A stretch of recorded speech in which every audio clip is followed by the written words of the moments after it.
Chers amis, bonjour. Savez-vous qu'un seul regard de confiance levé vers l'amour du Christ crucifié suffit à couvrir une multitude de péchés ? Je suis le Père Métainier, docteur en théologie et bibliste. Je vous propose chaque mercredi de carême d'élever votre regard vers Jésus portant sa croix pour méditer son amour déployé à l'extrême et recevoir le pardon de vos péchés.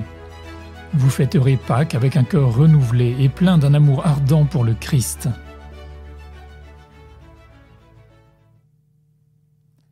Chers amis, voici le 3e épisode de notre parcours pour être sauvés du péché par le sang du Christ. Aujourd'hui, nous allons nous représenter comment Jésus est chargé de sa croix et tombe pour nous. Il faut bien se représenter ce qu'était cette croix, selon les reconstitutions historiques et médicales, afin de supporter un homme de la stature du Christ. La croix devait peser environ 130 kilos, en pain d'Alep mal équarri. Il n'y a aucune preuve que seul un patibouloum, la barre transversale d'environ 40 kilos, ait été chargé sur l'épaule du Christ. Le texte d'ailleurs parle clairement d'une croix. Ce bois grossier lui écorche encore ce qui restait sur l'épaule, probablement jusqu'aux os, les bras et le dos après la flagellation, comme en témoigne le linceul de Turin. Bernard de Clairvaux met dans la bouche du Christ ces paroles « J'eus en portant la croix une plaie profonde qui m'a occasionné plus de douleur que les autres et qui n'est pas connue des hommes. Mais révèle-la aux fidèles chrétiens et sache que quelque grâce qui me sera demandée en vertu de cette plaie leur sera accordée.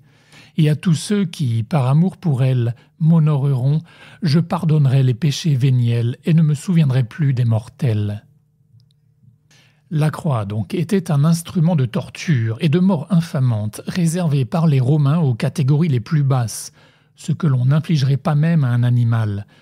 Mais elle devient une clé. Désormais, avec elle, tu peux ouvrir le cœur de l'amour de Dieu.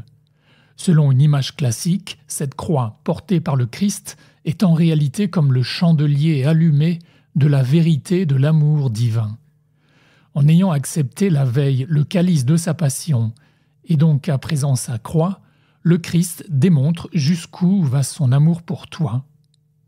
Sainte Élisabeth de la Trinité écrit « Il n'y a pas de bois comparable à celui de la croix pour allumer le feu de l'amour dans une âme. » Cette croix est le poids du péché et de la mort du monde entier.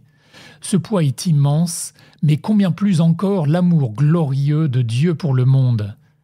La vénérable Marthe Robin, dans son journal, affirme que Jésus embrassa la croix, car il savait que par elle nous viendrait le salut. Elle vit certains jetant des cailloux ou débris sur le Christ et qui riaient très fort lorsqu'il l'avait atteint. Padre Pio voit, lui, Jésus tremblant comme s'il avait de la fièvre, probablement du fait de l'absence de sommeil, de l'hémorragie provoquée par la flagellation et du traumatisme des autres coups. Mais regardant à la fois avec grande tristesse et amour.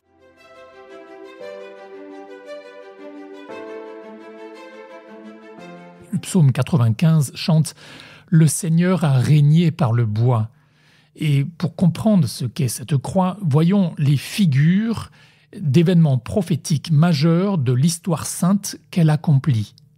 Ce sont des épisodes de l'Ancien Testament qui sont réalisés dans la vie et la passion de Jésus. Tout d'abord, le bûcher du fils unique d'Abraham. Également, le montant des portes des Hébreux couverts de sang pour le salut avant la fuite d'Égypte. Ensuite, le bâton qui désignait le grand prêtre et celui du médiateur ouvrant la mer dans l'Exode.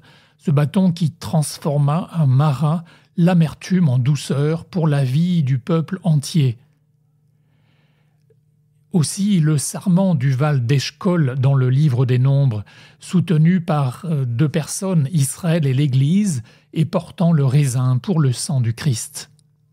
Autre figure de la croix, les 2 barres qui portaient l'arche d'alliance et la présence divine pendant l'Exode. Également le bois par lequel le prophète Élisée fit remonter le fer du fond du Jourdain pour annoncer le salut du poids de nos péchés. Dans le 2e livre des Rois. Enfin, la mangeoire, au début de l'Évangile, qui servit de berceau au Christ.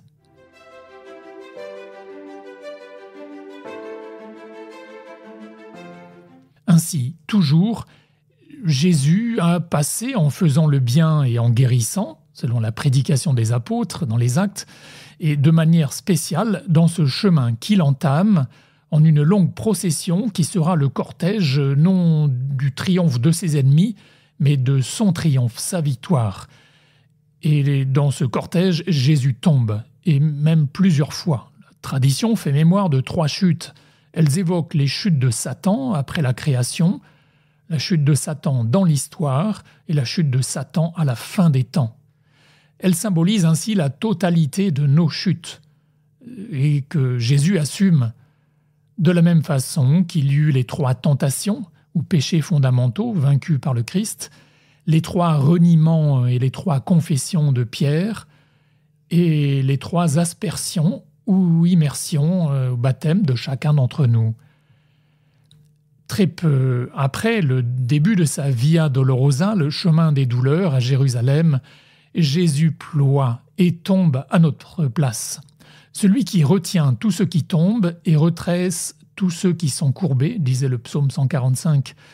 Il nous invite à le suivre, non en choisissant, mais en acceptant nos croix, dit le texte évangélique. Nous pouvons contempler en cette chute, et en toute sa vie, son abaissement.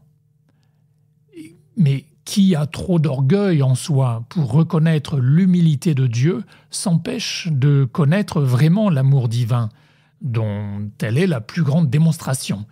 Chacun est tellement prisonnier de ses propres joies et peines que la souffrance du Christ et celle de notre prochain ne percent pas vraiment la carapace de nos cœurs. Ce jour-là, vendredi saint de l'an 30, aurions-nous été parmi les passants curieux, les bourreaux ou les condamnateurs ? La vénérable Marthe Robin vit Jésus tendre la main pour qu'on l'aide à se relever et personne ne vint. Marie se précipita malgré les soldats qui la bousculèrent sans pitié pour l'empêcher. Ô Seigneur, fais fondre nos cœurs au cœur de ton amour ardent blessé. Thérèse d'Avila explique « Souvent, les âmes n'embrassent pas la croix, elles la traînent. Aussi, la croix les blesse, les lasse et les déchire. Mais si la croix est aimée, elle devient douce à porter. Et on peut aller plus loin. Tous les saints ont développé l'invitation de Jésus à prendre notre croix derrière lui. Jean d'Avila dit « Tu as été aimé sur la croix, aime donc de même sur la croix. » Le curé d'Ars, pour qui pire que la croix est la peur de la croix consiste principalement à accepter notre petitesse et celle de notre prochain.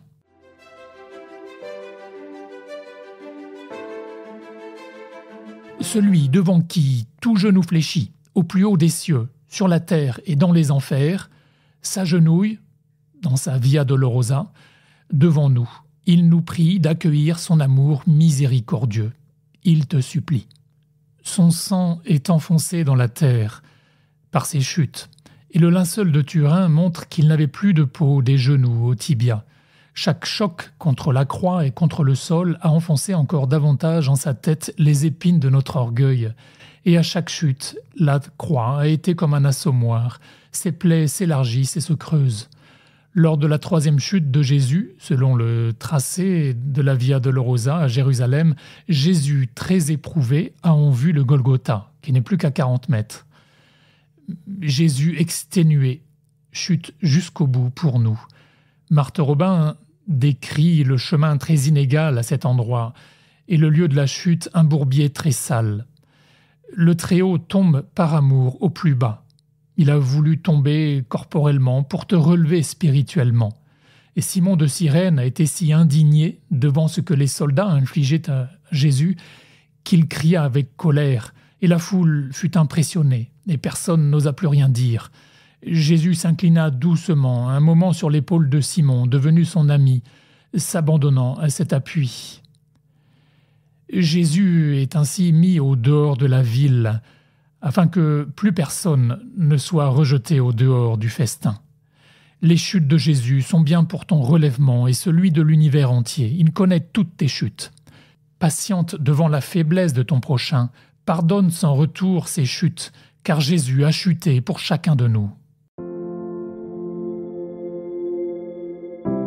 Prions.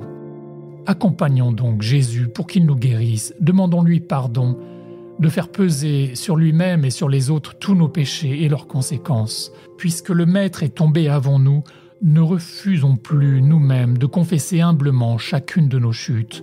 Demandons-lui pardon d'avoir rejeté sur lui nos propres croix, de l'avoir comme jeté à terre par nos orgueils, dureté, mépris, indifférence, d'être tombés encore et d'innombrables fois.